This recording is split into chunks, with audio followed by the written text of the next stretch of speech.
নতুন করে বৃষ্টি না হওয়ায় কমতে শুরু করেছে চট্টগ্রাম, খাগড়াছড়ি সহ কয়েকটি জেলার পানি। সেনাবাহিনীর উদ্ধার অভিযান ও ত্রাণ সহায়তা অব্যাহত।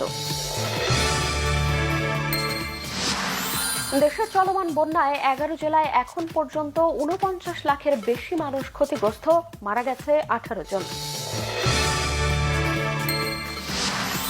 বন্যায় ক্ষতিগ্রস্ত মানুষের পাশে দাঁড়াতে শিশু থেকে বৃদ্ধ সবাই ঐক্যবদ্ধ। ঢাকা বিশ্ববিদ্যালয় টিএসসিতে শুকনো খাবার, পানি, ঔষধ ও পোশাক থেকে শুরু করে নগদ অর্থ নিয়ে ছুটছে মানুষ।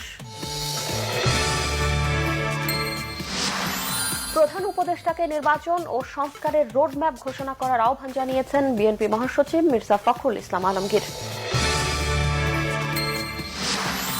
আওয়ামী লীগের দীর্ঘদিনের জঞ্জাল, অর্থনীতির ক্ষতি কাটিয়ে ওঠা এবং গুম খুনের বিরুদ্ধে ব্যবস্থা নিতে সরকারকে সময় দিতে হবে বলেছেন মেজর হাফিজউদ্দিন আহমেদ।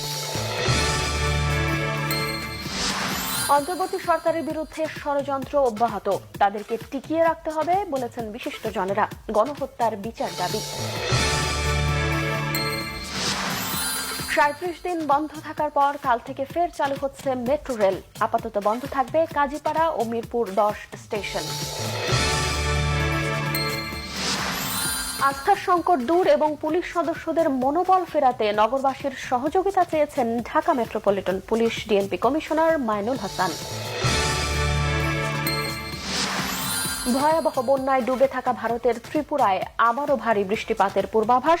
রাজ্যটিতে চলতি বন্যায় এরই মধ্যে 24 জনের মৃত্যু। রাওয়ালপিন্ডি টেস্টের চতুর্থ দিনে মুশফিকের সেঞ্চুরিতে পাকিস্তানের বিপক্ষে প্রথম ইনিংসে লিড নিয়েছে বাংলাদেশ।